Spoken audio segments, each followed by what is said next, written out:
Okay, I'm gonna briefly introduce Kija, but I want to start off by just thanking our college, our ASFC, our Association of Foothill College Students, for supporting us and having this incredible artist talk for to kick off Women's Heritage Month with Foothill alumni and just someone I'm super just enamored with, and that is Kija Lucas. She is quickly becoming, and this is not overstating it, not only a nationally renowned artist, but also internationally. The New York Times just showcased her work that she has on display at the Mills College Museum, which like literally brought tears to my eyes because you always love it when you see someone who you know is a good person like being celebrated like that.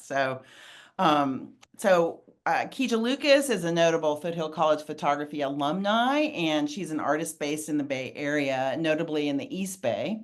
And she uses photography to explore ideas of home, heritage, and inheritance, and is interested in how ideas passed down in seemingly inconsequential moments create changes that last for generations. And your work just speaks so perfectly to that. Her work is presently on display, as I just mentioned, at the Mills College Art Museum and has been exhibited at the Oakland Museum of California, Headland Center of the Arts, San Francisco Arts Commission's galleries, Palo Alto Art Center. Is your show still up there now, Kija, or is Oh, it down? it came down in December. Okay, another amazing show there. Intersection for the Arts, La Sala de Ercole Hercules Ball in Bologna, Italy, which I just totally butchered.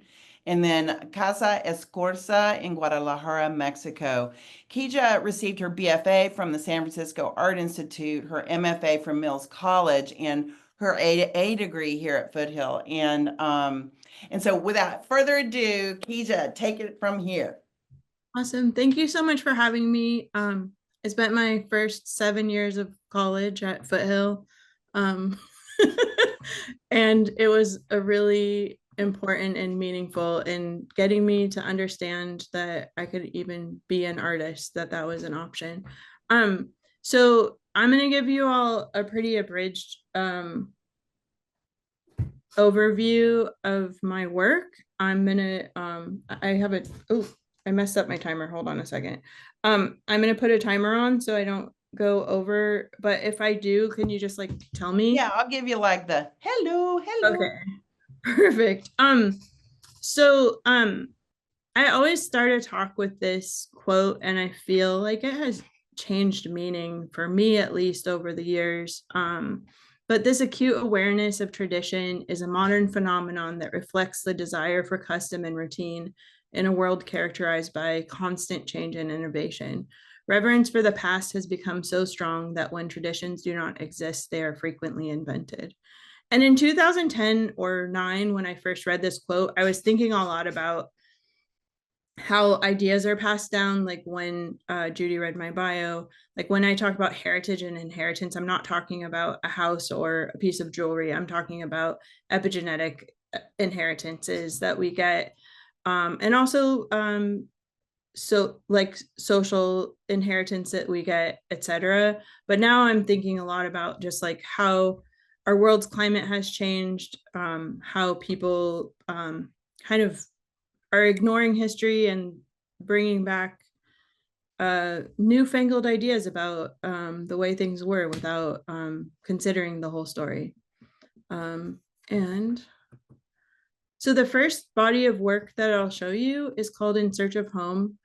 Um, it started about it started in 2013, 3 years after I finished graduate school.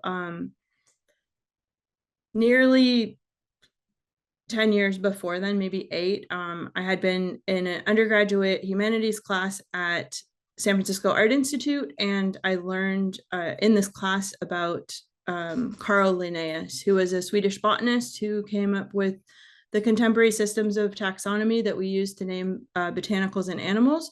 And in the 10th edition of his Systems of Nature, he made a taxonomy of man, which was incredibly hierarchical and racist. And at the time, that was the first time that I had seen someone academically in a conversation talk about the construct of race. So there's something that I understood in my heart and like understanding from my experience, but I hadn't been able to like point to something. And my father was a gardener as well as a photographer. And this is how I sort of decided to approach this work, was by making images of botanicals that were both considered to be weeds and also plants that were desirable. And I make this work with a flatbed scanner. The flatbed scanner is both a way to create images that look sort of scientific adjacent. It's also a shout out to Anna Atkins, who created the first photo book. So she made the first photo book was botanicals in cyanotype, which is a contact printmaking process. And even though this is not a contact print making process, using the scanner as a camera, it's a contact photo making process. And so what I did when I was making this work is I actually traced my ancestry, since my ancestors were either brought to or traveled to the United States, and where they migrated or were brought to. I come from a mixed race family, so the understanding of the invention of race really helped me also to like talk about how different parts of my family have experienced this country in different ways, and how I am part of all of those stories. So this is a 5,000-mile road trip that I went on in 2013. I've done more road trips since then, but I collected botanicals that were both indigenous to the areas that I was, and also some of them were misplaced. Some of them were things that we think about as beautiful and useful, and others are things that we feel like should be discarded. And my idea was to flatten that hierarchy, because we're, as human beings, projecting all of this onto the botanical world.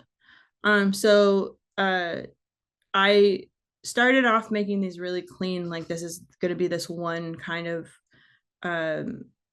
plant. I would go to collect botanical specimens, and then I would bring them back to a hotel room or a friend's house that I was staying at. I had a scanner in a suitcase in the trunk of my rental car, and then I would go to different stops that were on that map. Later on, I always start with a set of rules for my work. I feel like it's a lot less overwhelming if I have a set of rules when I start a body of work, and then I inevitably break them. So later on, this is from New Orleans, I started like scanning everything individually and then throwing everything on, and the dirt was like felt important to me. It also started to feel a little bit like celestial with the dirt in a way. This dirt is from Bristol, Virginia, where 3 generations of my ancestors were enslaved. And I visited there. I went to go talk to some people who worked for a historical association. And I got to the site. They were refurbishing a house that belonged to one of the slave owners, when my ancestors were there. And I forgot the CF card for my camera. So I didn't have any way to record the pictures that I wanted to make. I could have made some clippings. I was so embarrassed and I didn't want to tell them. So I just said, hey, I would like to come back later to make work while I'm by myself. And they said, yes, surprisingly enough. It was rural Virginia. So I guess they were like less concerned about me going onto a construction site by myself with no hard hat or anything. So I went back to my hotel, got the CF card, went back, and I was about 2 weeks into my road trip at the time when I was there, and feeling kind of defeated. I had raised a bunch of money for this project, and I was questioning myself, like, is this something that is worth doing? Is this interesting to anyone other than me?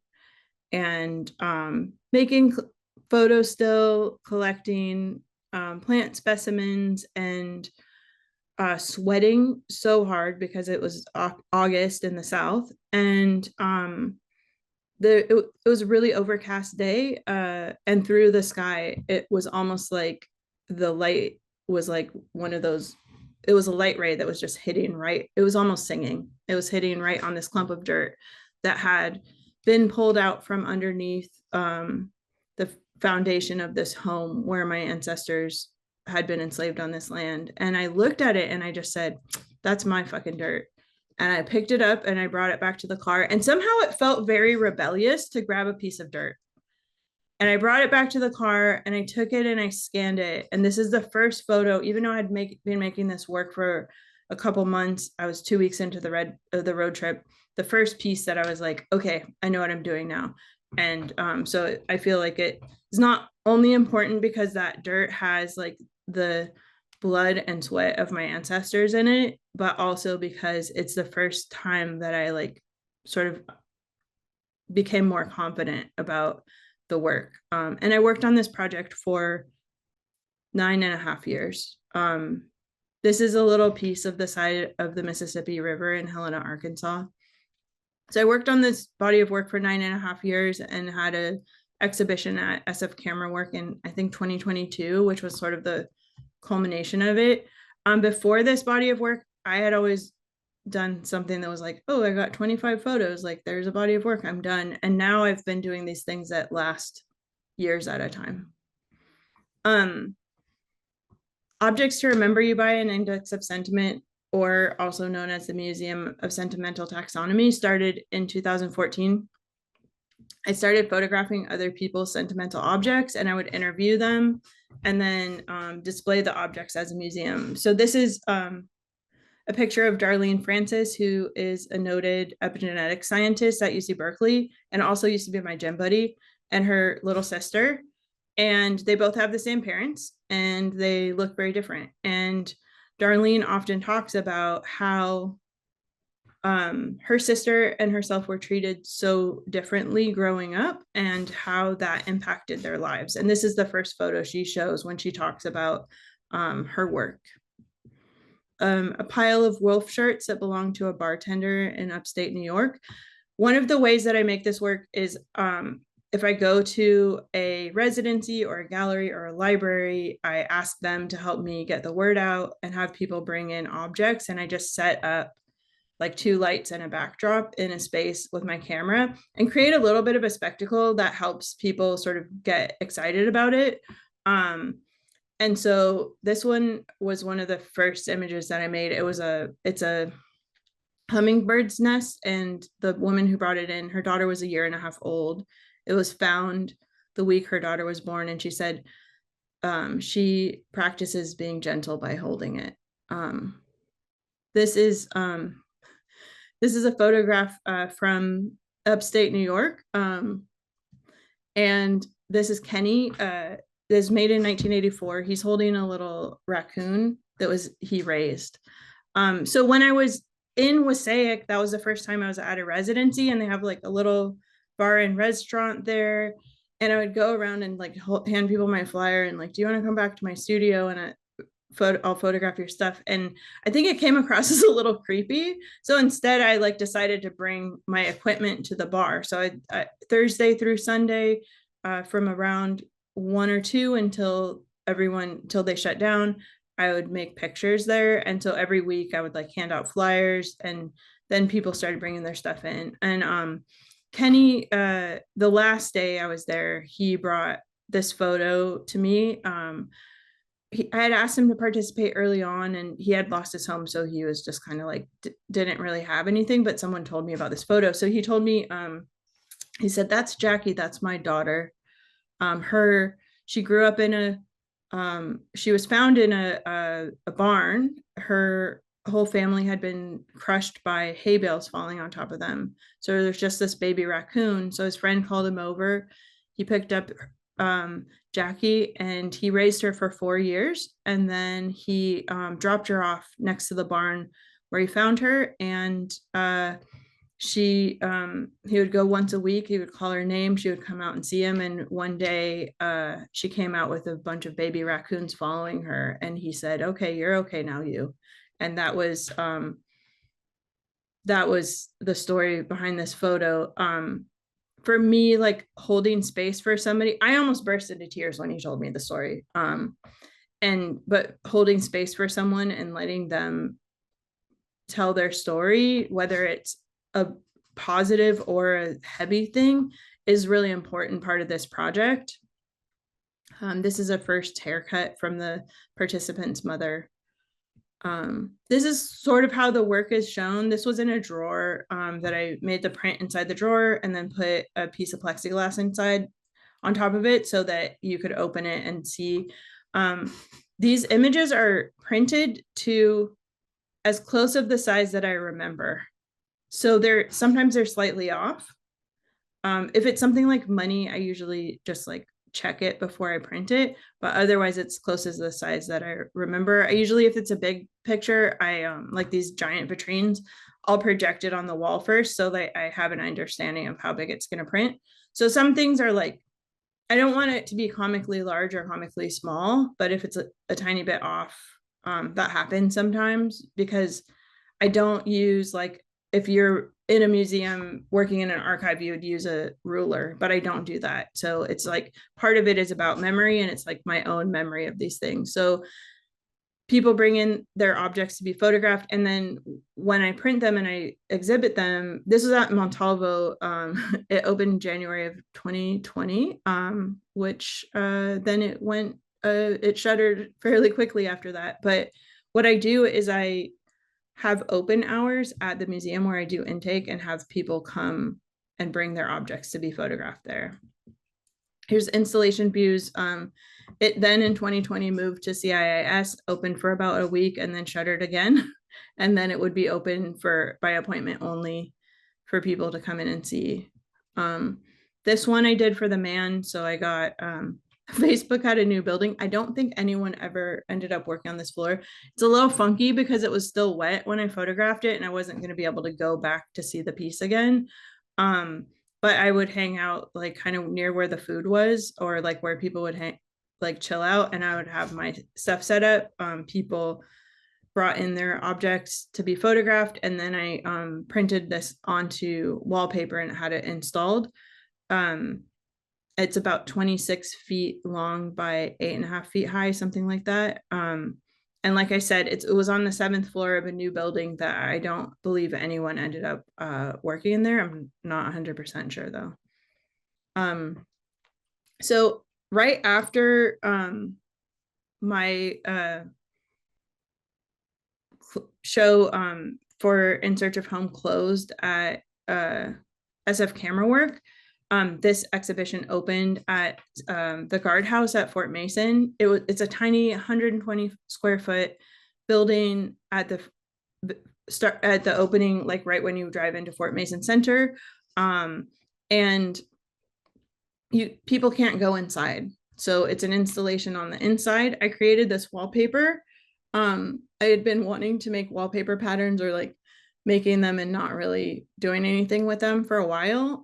The wallpaper has all misplaced botanical species that remind me of here, the Bay Area, my home. And they're in the wall partially. Here's the building. So you had to look through the windows. This is right before the opening, so they had everything papered off.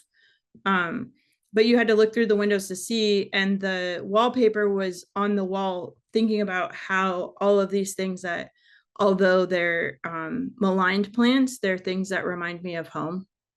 And so important also. And then everything in a frame comes from the Presidio native plant nursery.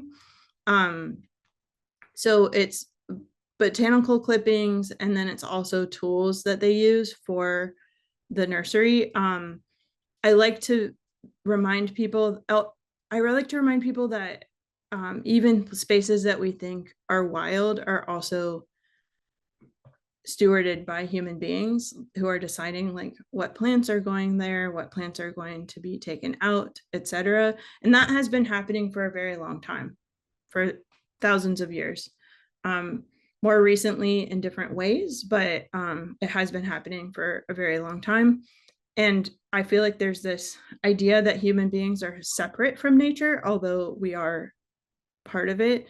We just create so many systems to try and do our best to separate ourselves from it. The I think I have a closer up image of it, but on the bottom right there, it's called volunteer, because the horticulturalists at the nursery were like, oh no, that wasn't supposed to grow. Like, that's a volunteer. I think they were a little bit uncomfortable with that being showed, but I was like, oh no, it's important. I really want to show that now. So the objects in the exhibition, the images of objects are printed. So the object is about the same size as in real life. And then the plants are much larger than real life. And you can see there's a tool there. These are just a little bit closer up details. Yeah, here's the volunteer. And I use the gold frames. This is the first time I did that. And I asked my framer to like, let's choose a variety of different frames. Oh, this piece, like this is the first scan I made from this project. And I like zoomed in and it reminded me like of a dress in a Degas painting. And I was like, oh my goodness, this is so good. And I got really excited. And it's also kind of gross. Like, it has like a spider web that all of these like little tiny flowers are falling down, but I was really excited by it. This is a Franciscan. Oh, sorry, I lost my train of thought. I use the gold frames to talk about how we always feel like we have as humans. Oh, here's the answer to this problem that we actually created, and let's put these other plants in now. Maybe they're indigenous to the area, but our climate has changed. Like, how do we know what the right answer is? Yeah, so, and I'm not an ecologist. I speak about this stuff very metaphorically. I have friends that are more of ecologists and they're like, no, that's such a bad plant. And I'm just like, I'm worse for the environment than a eucalyptus is. So that is my feeling about it. So the Franciscan manzanita was thought to be extinct. And they found one at the side of the Golden Gate Bridge about 20 years ago. Somebody who was like working on it, plants at the Presidio, happened to be driving and saw it out of the corner of his eye. It had like trash in it, and they went and they took an excavator, pulled it out, and then put it somewhere secret in the Presidio. And they used that same mother plant to grow new plants to try to repopulate the area. And if you ever use like an iNaturalist app or something else and you try to tag the Franciscan manzanita, because it is such an endangered plant, it won't geotag it, because they don't want well-meaning home botanists going and saying like, well, I'll be a good person to take a clipping of this.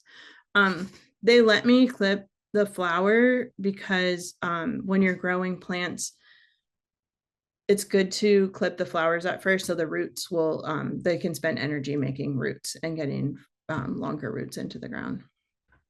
You can see on the right, on the left hand side are seeds that were collected that they were saving them for 2023. They only will they'll wander around and find botanicals that they need seeds for. They'll only take 5% of like what is the plant is seeding. And then on the right hand side is just I really appreciate the guy who used to do the wallpaper for me and like how attention to detail he was. So that's like an electrical box that he had more wallpaper that made it look continuous if you're right across from it.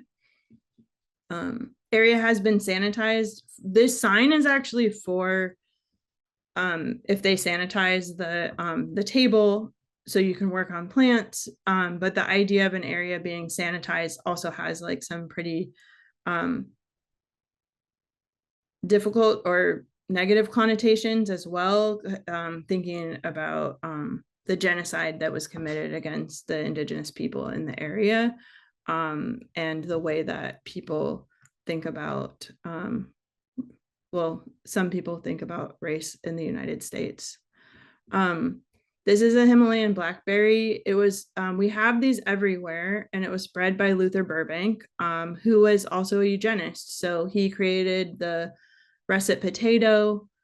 He had an orchard at the Sonoma State Mental Hospital, where there were a lot of queer individuals that were institutionalized. And he always was looking for the perfect example of a kind of fruit or vegetable so that they could, he was using his eugenics to like also grow fruits and vegetables.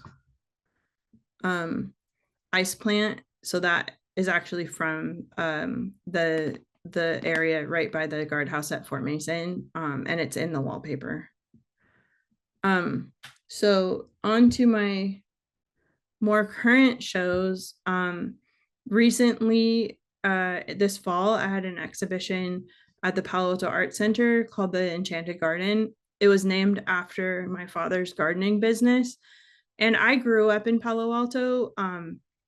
I did not have an easy childhood there. And also having a parent who's a gardener is not a like normal thing. That's not something that people think of as like an occupation of a parent of a kid in Palo Alto.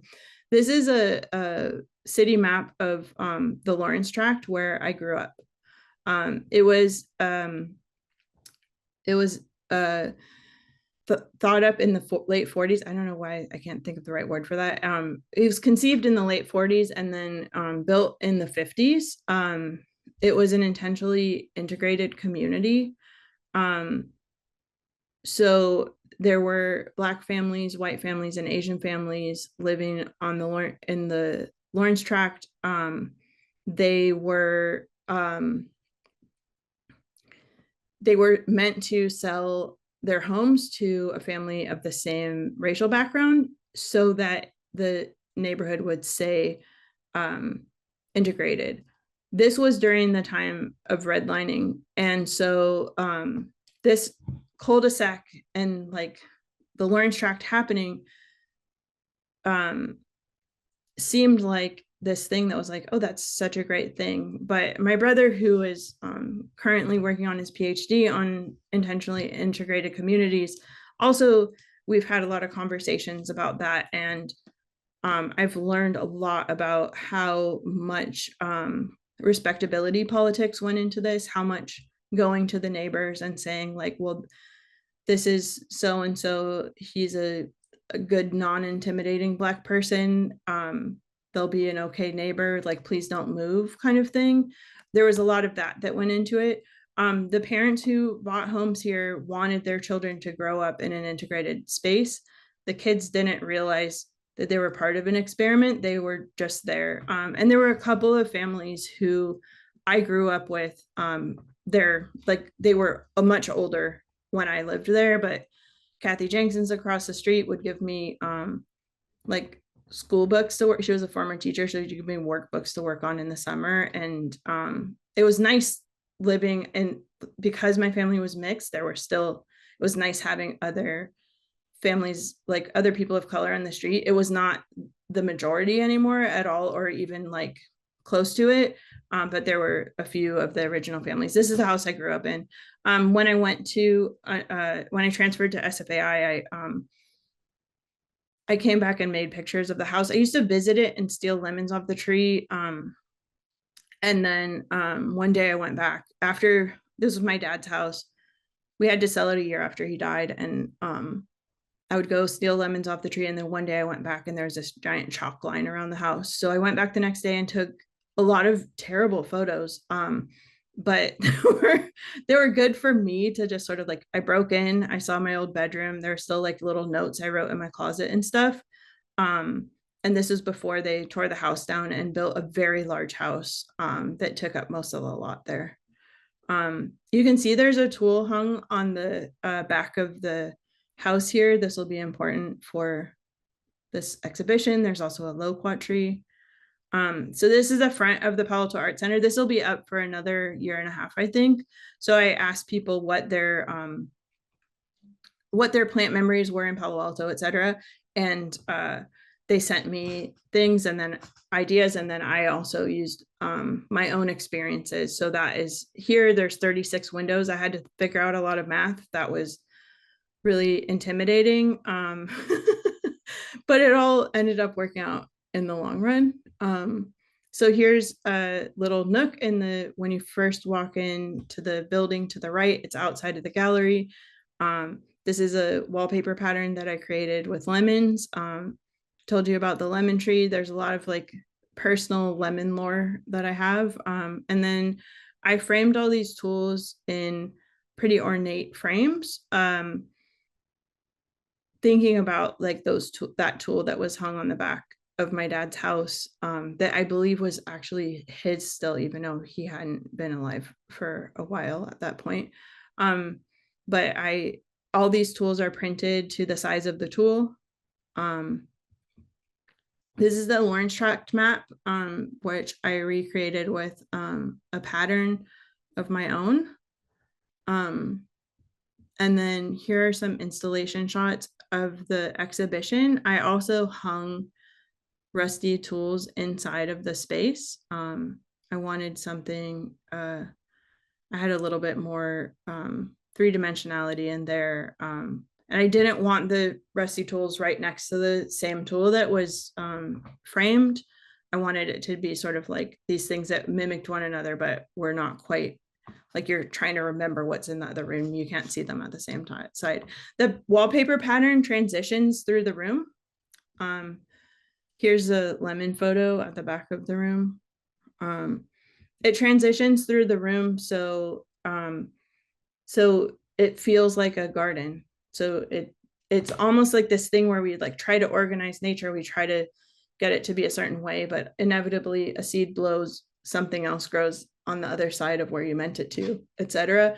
There are both mostly things that would be considered to be weeds in the wallpaper, but also things that were intentionally planted. A lot of the images on this back wall are things that were growing on the cul-de-sac when I was growing up.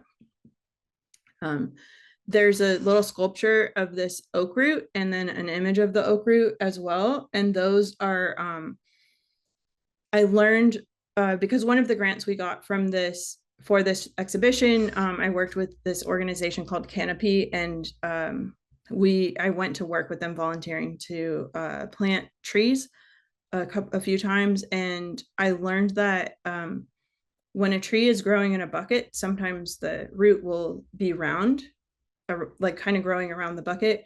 And although it's a shock to cut away root from a tree, it's worse to leave those circling roots on the tree, because it will end up eventually choking the tree. And I felt like it was a really good metaphor for life, because if we stick to like growing in the same way that we were sort of our bucket, sometimes we'll choke ourselves to death if we don't allow ourselves to cut those parts away. I also got a bronze cast of it that I don't have a good photo of in this presentation, I'm sorry, but it's right next to both the oak bloom and the root. Some Scarlet Pimpernel is like, when I was 5, I was weeding with my dad, and when we were at one of his jobs, and he told me to pull those, and I was like, why, it's so beautiful. And I think that was the first time that I realized that sometimes things that are beautiful are considered to be weeds to people. I'm going to just quickly go through these and then show you my newest exhibition. So this is Hidden Histories at Mills College. This piece is 10 feet wide. They had this frame already and they've completely refurbished it. Some of the fleur-de-lis had fallen off. They like made molds of them, put new ones, painted it. And yeah, it's 10 feet wide by 68 inches tall. The walls are painted a kind of a deep purple color. That's like the deepest part of the morning glory. You can see there, I made a new map that was on top of it was using a Roy Partridge map of Mills College, because he ran this museum for the first 10 years. And then there's a couple of tools in there. There is an AR component to this exhibition. I have not watched or listened to them because I have a very difficult time listening to the sound of my own voice. Inside of the vitrines, which I don't have a good image of here, are herbaria that were made, images of herbaria that were made by Mills College students in 1904. And then you can see better here, like the transition of the wallpaper. I did that again for the space here. The eucalyptus is like so ubiquitous in the Bay Area, but like so much on the Mills campus. There's like an olive, you can see that is like one side of the room has like a lot of fall leaves in it, and then a pomegranate that's opposite from it. Oh, another thing I didn't say, I think this is the last image, but another thing I didn't say is I always leave digital artifacting in my work if it if there's some sort of glitch in there, I leave it because I feel like photography is like the simulacra is so strong that people believe it to be true, and I think it's really important to remind people that it is actually a photograph, and a photograph is not always the truth. It is the perspective and opinion of the person making the image. And that's it. Should I leave a picture up? If you all want to ask questions, I'm happy to answer them.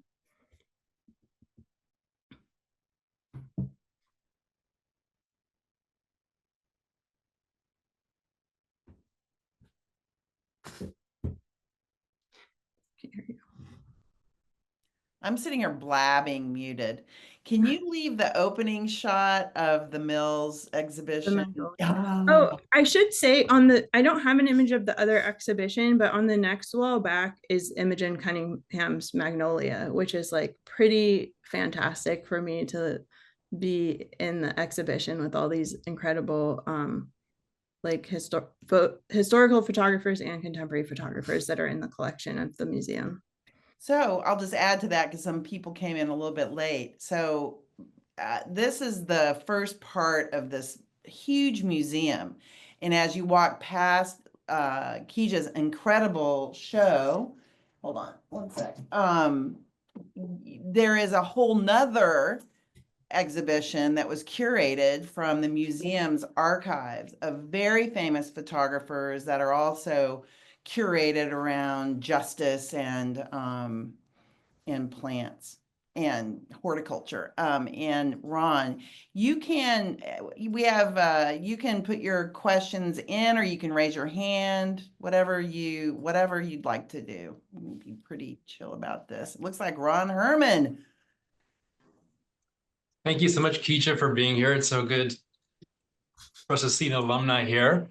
So I love seeing the wallpaper that you're experimenting with. And I'm wondering if you have given any thought to, or if you've experimented yet with printing onto tiles. Ooh. I have not done that, but I have started applying for public art opportunities, which I have yet to receive one. And my studio is right next to Magnolia Editions, and they print onto tiles with decals. There's like certain restrictions with color as far as I understand, but I have not done that yet. Have you done it before? No, I haven't, but we do have a call for entries that's public right now for a site-specific work at Foothill College. Oh, okay. So we're looking for a three-dimensional piece to go on to that would be affixed to a cement wall. Oh, and okay. seeing some of this work, I just couldn't help but think how beautiful it would look on that space. I would definitely, I'm definitely interested in trying that. And also, like, even though the Palo Alto Art Center, like that facade is not a public art officially, it's like my most public art, if that makes sense. And I'm very much interested in, I like encountering art in my day to day, and I like creating things that are meant for people to encounter who might not look at art generally. So I'm super, I'll look up the call and see. I mean, it's not, none of my work. I'll send it to you. Yeah. I'll send you the link. Yeah. You don't have enough time to look it up. You're making work all the time. You're a freeway flyer teaching millions of classes. That's definitely true. Anybody, question? Anyone? I'm going to ask one real quick. So tell us about your cameras. Like, what are you using? Are you using large format, medium format? Are your files large or small? Like, what kind of camera are you using now? So for the botanical works, I have two different scanners. One is like a Epson 10,000 XL that the Oakland Museum gave me because they thought it was broken, and it was not. And I was very excited. I thought I was going to have to pay to fix it. I paid $75 for someone to tell me it's not broken. Totally worth it. And then it like an Epson 750. I had a third scanner. I have no idea who I loaned it to, but it's missing. And then for my other images, I have like a digital camera. It's like a Canon, whatever like the 52 megapixel one is. I don't know. And I have one 24-70 lens. When I was in grad school, I was using an 8x10 camera that had like a lens that was from the 1870s that only had an f4 aperture, and then you like a homemade that my friend made like shutter that you had to hold the bulb if you wanted anything more than a 30th of a second. But it turns out that 8x10 film is really expensive and 4x5 film is really expensive, but I kind of have a desire to go back and like to create work to go into the darkroom. But yeah, usually I photograph with the digital camera and the scanner, and working digitally means that I don't have to worry about if I have a job, because like that's the only way I ever get to use a darkroom anymore is like where I'm working. If there is a darkroom, then I can use it. Well, we're reopening ours in the fall and it's open for you. Well, that's really I exciting. know that we are like 9,000 miles away from where you live, but you know, in a couple bridges, but yeah, I mean, it would be so incredible. Anybody else? Any questions? I'll ask some more. I'll keep going. What are you working on something? I know that this show just opened. I know that you've been back to back to back, so I'm not trying to spark anxiety in you.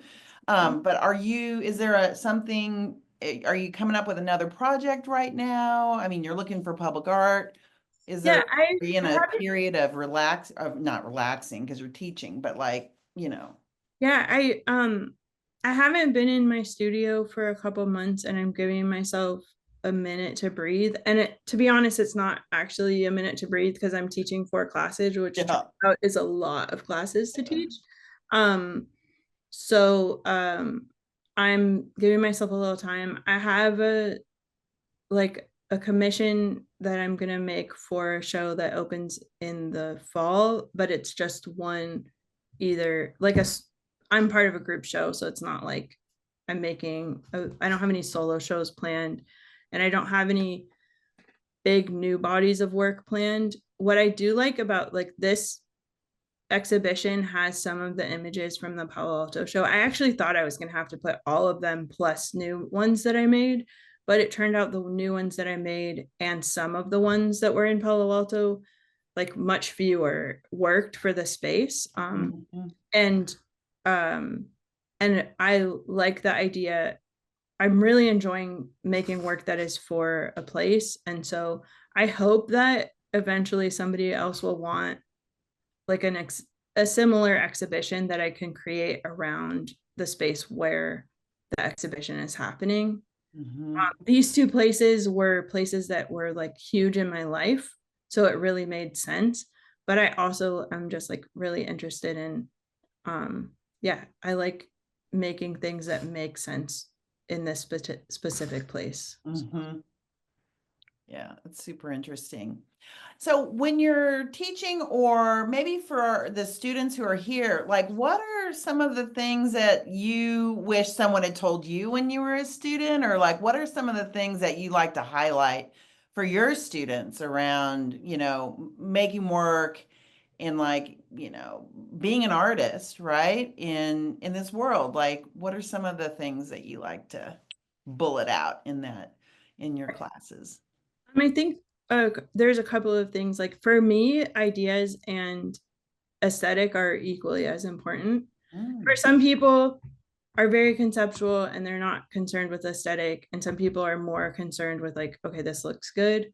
But I try to create assignments that are thinking about, even if it's just think about light or whatever, that are students are gaining skills, but they're also thinking about ideas. I also do my best to show as many artists from marginalized communities as possible. I feel like they're going to learn about Ansel Adams, like just going to the DeYoung. And I like to make it clear that I'm there, I am an artist, and I am there because I think that teaching is a way for me to support my community of artists. So whenever a class starts, I'm like, who in here is an artist? And whoever raises their hand does. And then I say, everyone else raise your hand, because as long as you're in this class, you are an artist, and you don't have to keep being one after you're done. That's fine. But I also think it's really important for us all to understand that everyone else in the room with us is part of the same community. And that just means don't be a jerk, because like one of my students will one day be on a, not that everything's transactional, but one of my students will one day be on a jury for something that I'm applying to. One of their classmates will be, I will be. We're, once they graduate, we are colleagues. And to me, like supporting other artists to like figure out this, like being an artist is just, there's no clear path. So the more people that you have around that you can just look at and just be like, am I tripping, or was that a really weird situation? Or like, can you help me figure out how to do this thing? I think is like really important. And that doesn't mean like always being like, oh, this is exactly how I make my work. But I really think it's important for me also to share resources when I figure something out, like to be like, hey, like you should go talk to these people, or have you tried X, Y, and Z? So whether it's a beginning or advanced students, and I also like really want them to know that it is not an easy career. It's a hustle, and it's also like the only thing that I would want to do with my life. I get to talk to the most interesting people. I get to be involved in really exciting and interesting projects. And yeah, so it's both exciting and also just like not easy. It's hard work. It's hard work. And like, so a lot of times folks think like, oh, I'm going to go into a photo class. It's going to be real easy. I just have to take pictures. And I'm like, oh, sorry. It's not, you actually have to make things. So you have to spend time doing it. So yeah, those are like, I think the main things that I like to, hopefully my students understand that when they leave. It sounds like in your classes that you're really creating a sense of community, or that you're wanting to, right? And it sounds like you're shaking your head. Do I have that? Oh no, I do my best to do that. It doesn't always work, and like things like every few years or so, like things change, and you're like, okay, how do you approach this new like generation of people, and how does that work? And I'm becoming like the person that makes jokes that are like so outdated and uses like I'm like, oh yeah, I'm an old lady now. At least to these 20-year-olds or whatever. Yeah. Oh, that's funny, Lene. I'm just thinking about you right now so much. It's so funny. Let's see. So love the don't be a jerk, right? Because our students aren't at all. Was there a specific photo class that you took at Foothill that you can remember just like knocking your socks off? So yeah, I'm gonna just say like for a long time I made pictures as a student. And I think when I took advanced photo from Ron was the first time I made art, Oh, Ron. because I was exposed to I know, right? like it was, I mean, I would not probably be excited to share the work that I made, but it was also like the first thing that I was like, okay, I want this work to say something, and how do I communicate that? And like that is my job as an artist, to figure out how to communicate an idea.